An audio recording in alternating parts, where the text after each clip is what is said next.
Okay, so we've covered carbohydrates and lipids, and now we're going to move on to proteins and nucleic acids. Okay, for those students that are moving on to microbiology and anatomy and physiology courses, proteins are supremely important to you, okay? You need to understand proteins to understand a lot of concepts in not only biology, but anatomy and especially in microbiology also, okay? All right, so some of you might recognize the actors here, right? Bruce Willis, right? Samuel L. Jackson. And here they are in a movie called Unbreakable. Some of you might be familiar with that uh, genre. The Unbreakable character here is played by Bruce Willis. He's never suffered a broken bone. Like he's really strong, but like any superhero, he's got an Achilles, and he doesn't do well in water. Like he can potentially drown. Uh, the breakable character here is played by Samuel L. Jackson. His character's name is Mr. Glass. And at the very beginning of this movie, Unbreakable, we see Mr. Glass being born to his mom, and to the horror of the people that see the birth of Mr. Glass, because I think mom gives birth in like a clothing store or something like that. To their horror, uh, uh, baby version of Mr. Glass is born broken. Like he's just suffered a lot of broken bones as he passed through mom's birth canal. And we learn that he is born with something called osteogenesis imperfecta. So let's practice again breaking down words. Osteo is bone, genesis is to make, imperfect.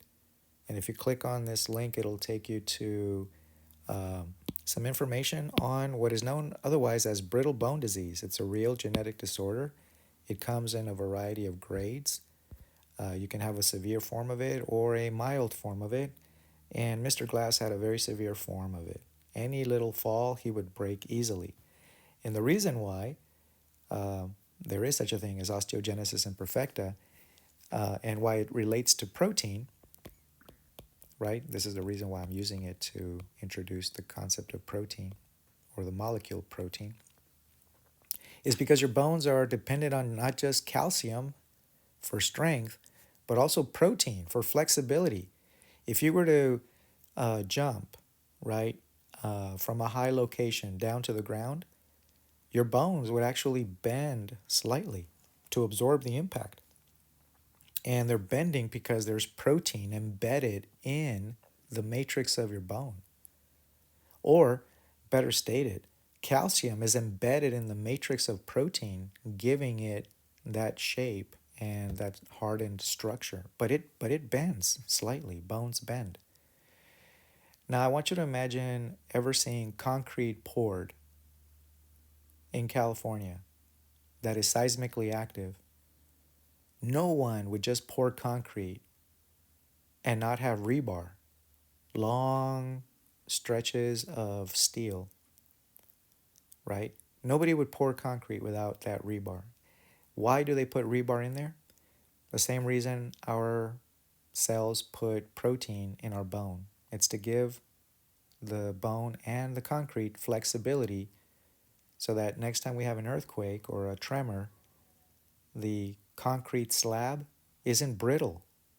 It's gonna flex because of the concrete, because of the rebar. I meant to say that is embedded in it, giving it that flexibility. All right. So with that, we introduce protein. All right. What should you know about protein? All right. Protein is by far the most diverse in functions. Look at all the things that I've listed here that protein can do. And that's just a small collection. Proteins do everything in the cell. This is why it's important for those of you going on to anatomy and micro to know about protein. And it's why it's important in this class. Protein does everything. Anytime I talk that the cell is doing this, the cell is doing that, it's protein doing it. We already know that carbs are for energy, lipids are largely for energy. Lipids can also be hormones, but the majority of the hormones in your body, they're made out of protein. The hormones that lipids are responsible for are steroids like testosterone and estrogen. But every other hormone in your body is made out of protein. Um, Lipids can also be used to make phospholipids, which are part of membranes. But proteins are also part of membranes. Proteins are just everywhere, doing everything. They are the workers of the cell, all right? So do I need you to know every single one of these things? No. I just want to give you a sampling of all the things that proteins are associated with. Enzymes, antibodies, hormones, right? They allow your muscles to contract, and this is the way you can move around. You have muscles that are largely dependent on protein to move, right? Okay, what are proteins actually made out of? They're made up of something called amino acids.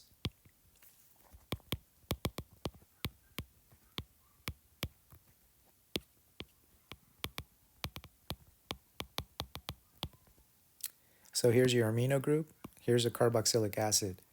Those are the functional groups. And in the center, there's one carbon that's holding it all together.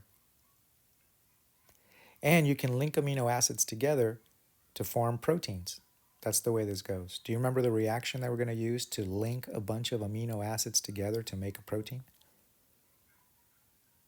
All right, while you're thinking about that, take a look at these amino acid examples that I have down below.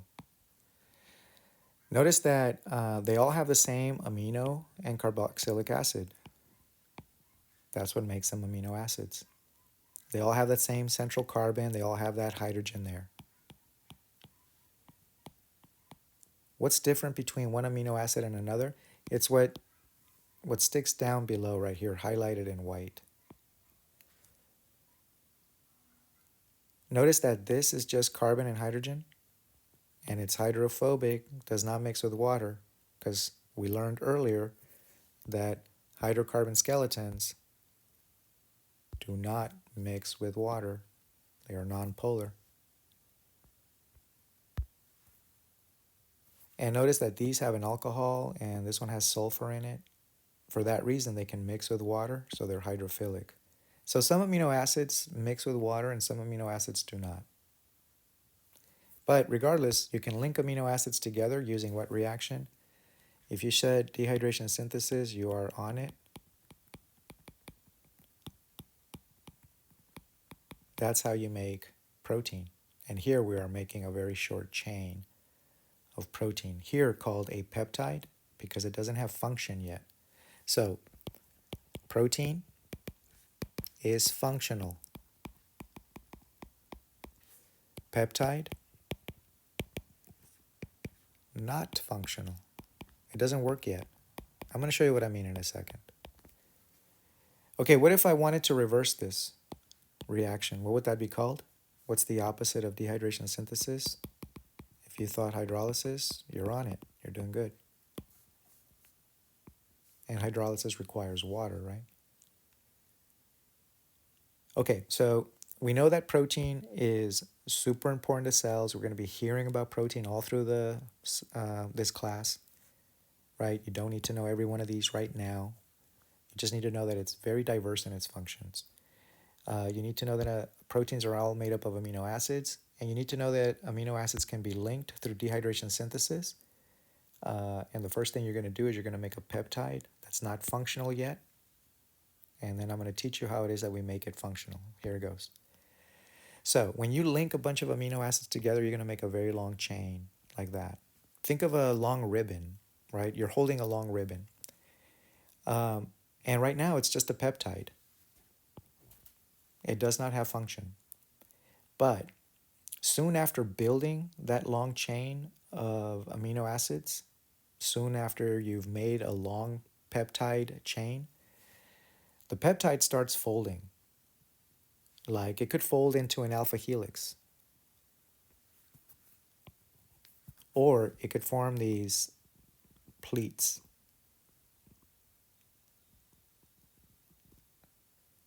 And it'll keep that shape by attaching to itself,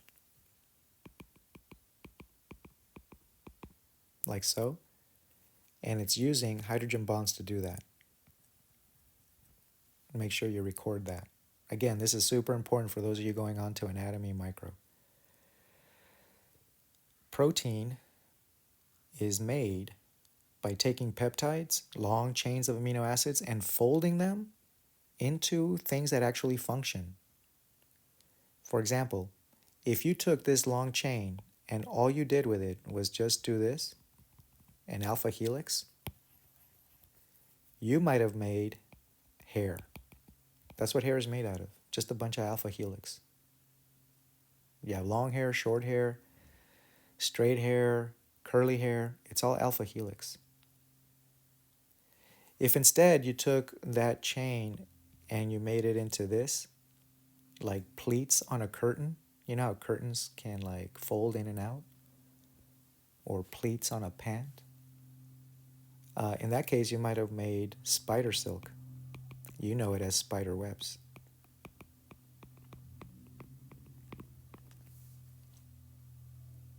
And because hair is functional, because spider web is functional, that these are now proteins. So you've graduated a peptide into something functional. Now we call it a protein. Still, you could have done something more elaborate. You could have done like alpha helix and then interrupted that with beta pleated sheets and then more alpha helix and more beta pleated sheets. Another alpha helix, another beta pleated sheet. And when you finished, you have this mess.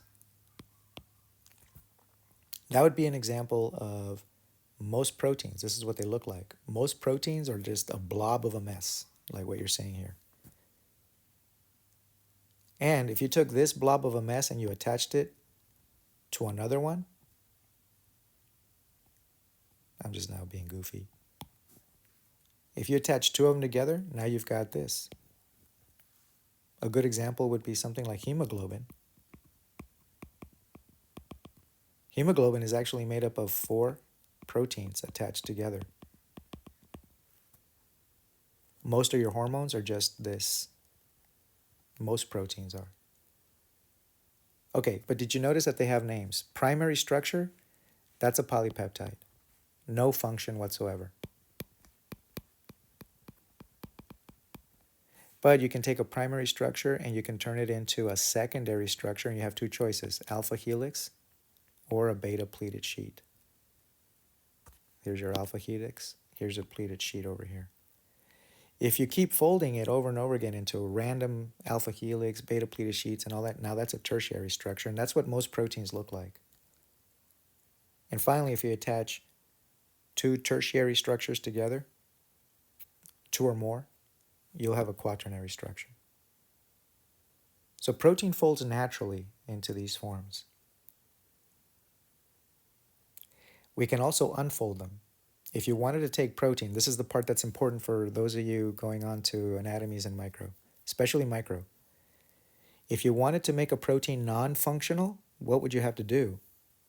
If you have a protein like hemoglobin or a hormone or hair or spider silk and you wanted to make them non-functional, what would you have to do?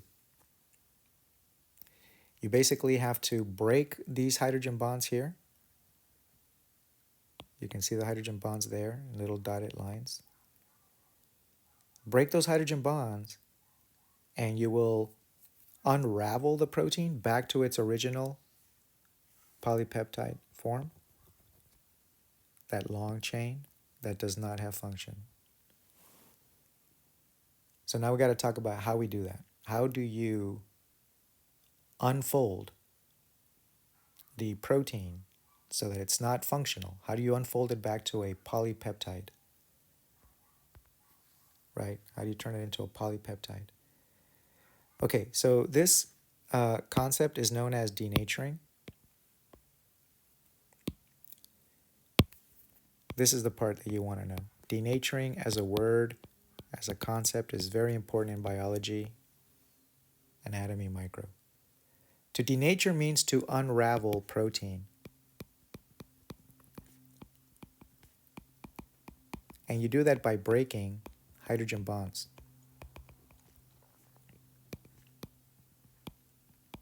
Remember, the hydrogen bonds are what keep it folded and functional. So if you break those hydrogen bonds, You've now turned it back into a polypeptide, a long chain of amino acids, and it no longer has function. One way to do that is to use acid. Another way is to use a strong base. Now you know why we covered these. So we use acids and bases all the time in the lab to do exactly that, to denature protein. But you've also used it perhaps yourself, or you've bought denatured food items. Have you ever had pickles? They're preserved in a mild acid vinegar. That's what all of these have in common. These are all in vinegar. Vinegar is a mild acid. It's like about a pH 5. And you can add seasoning to it, like in this case, or in this case. And you can give them, enhanced flavor.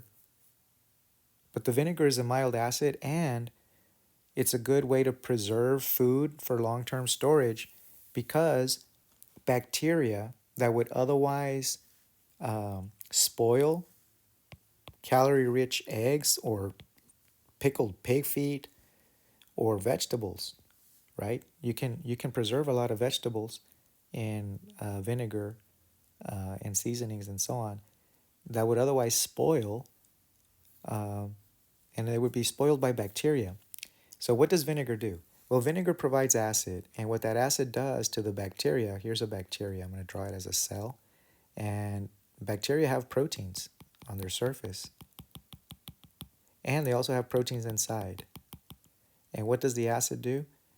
It takes these proteins and it denatures them so that they no longer work, and it also denatures these proteins in here.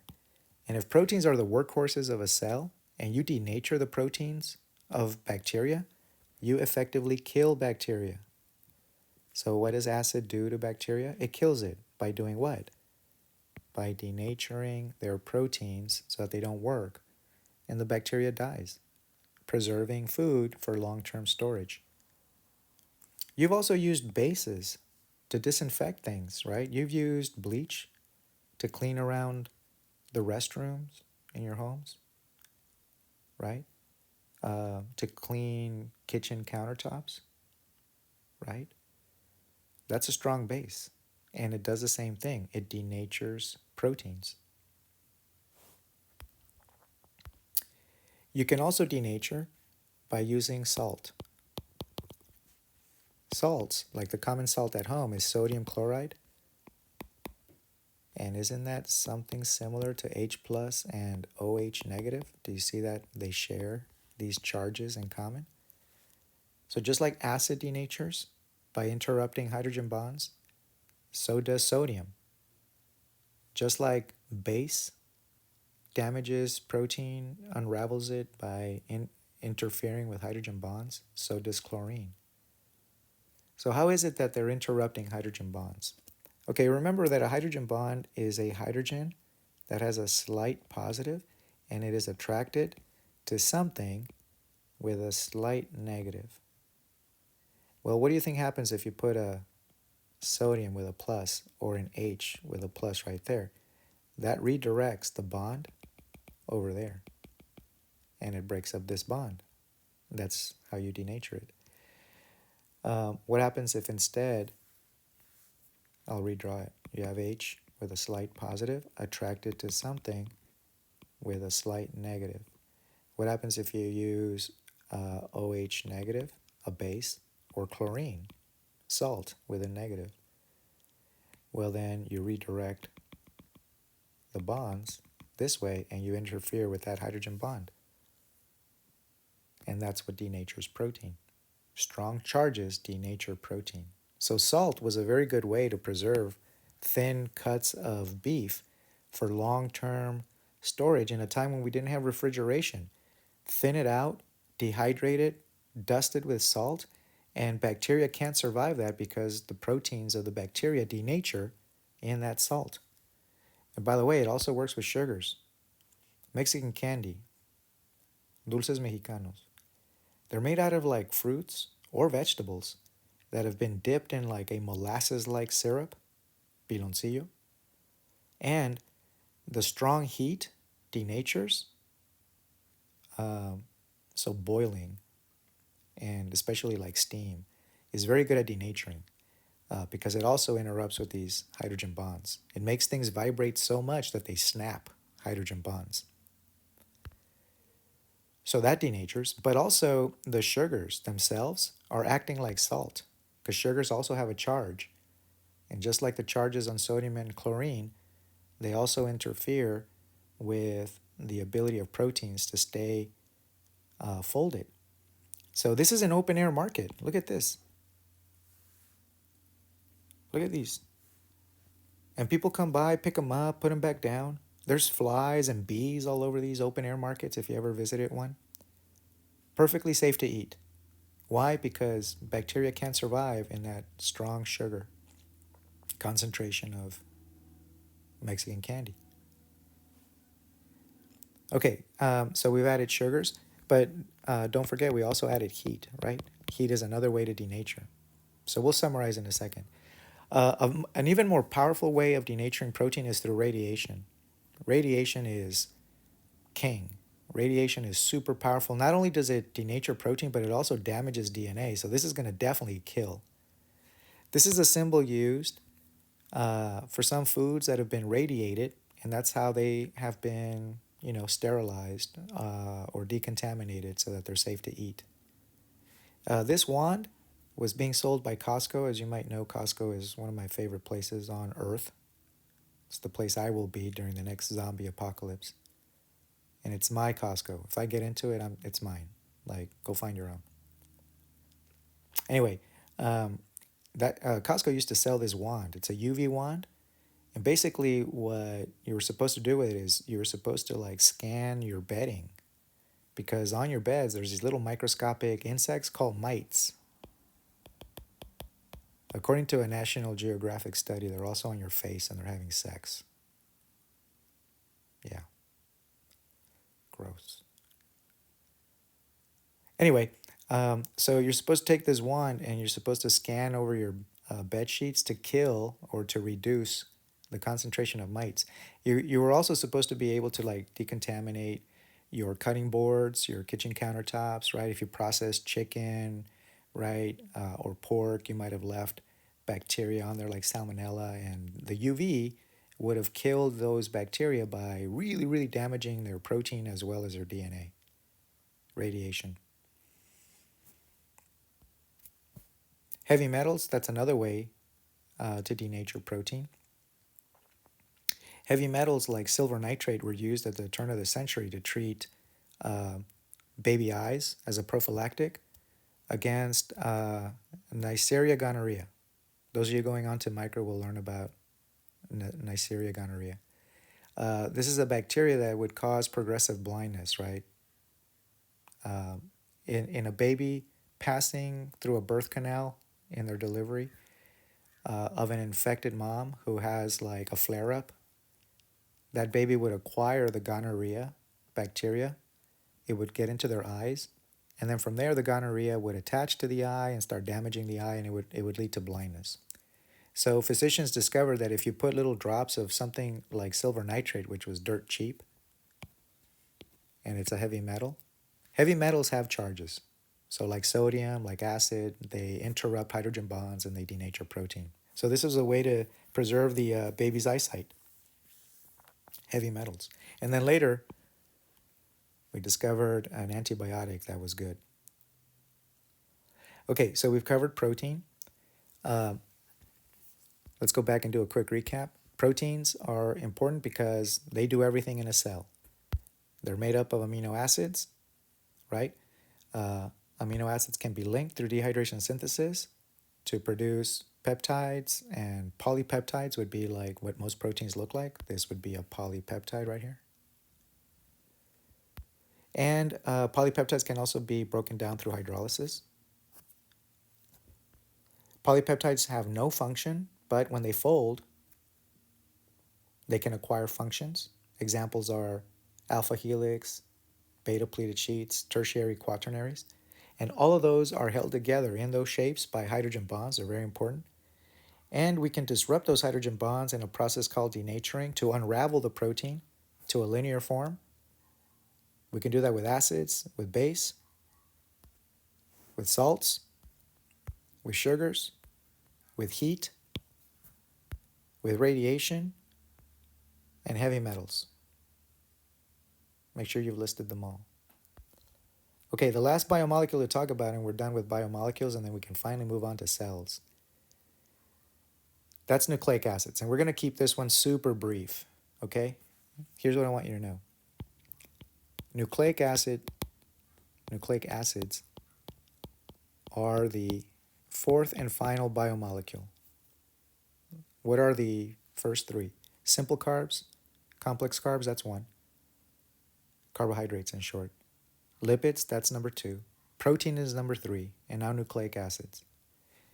Here's what you want to know. All nucleic acids are made up of nucleotides.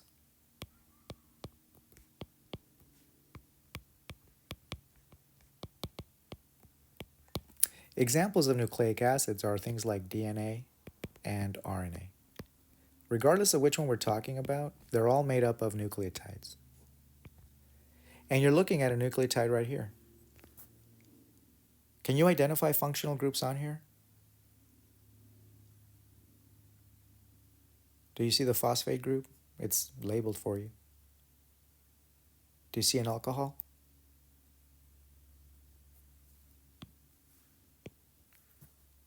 Do you see amino groups? Okay, so a nucleotide is made up of a phosphate, a sugar, and a base. And when you link those guys together in a long chain, so this is this guy simplified right there. If you link them in a long chain, now you've got nucleic acid.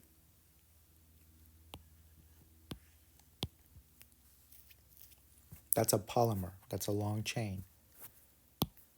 And if you get two chains to go side by side, now you've got DNA. And DNA is important because DNA contains something called genes. You're going to learn about that in genetics. And genes are important because they are information to build protein. That's why your DNA is important, because protein is important. These are instructions to build protein. And to build a protein, you have to go through an intermediate nucleic acid, and that's called RNA. All right, let's go back and review it. Nucleic acids are the fourth and final biomolecule. They include examples DNA and RNA. They are all made up of nucleotides. Nucleotides are made out of a phosphate group, a sugar, and a nitrogenous base. When you link them together, when you link nucleotides together, you will make a nucleic acid of some sort, like DNA. And DNA is important because DNA has genes. And those genes are important because they are the instructions for building that ever important molecule, the workhorse of the cell called protein. But to build a protein, you have to go through an intermediate step, and that's RNA, another nucleic acid. Okay, that's it. That's biomolecules.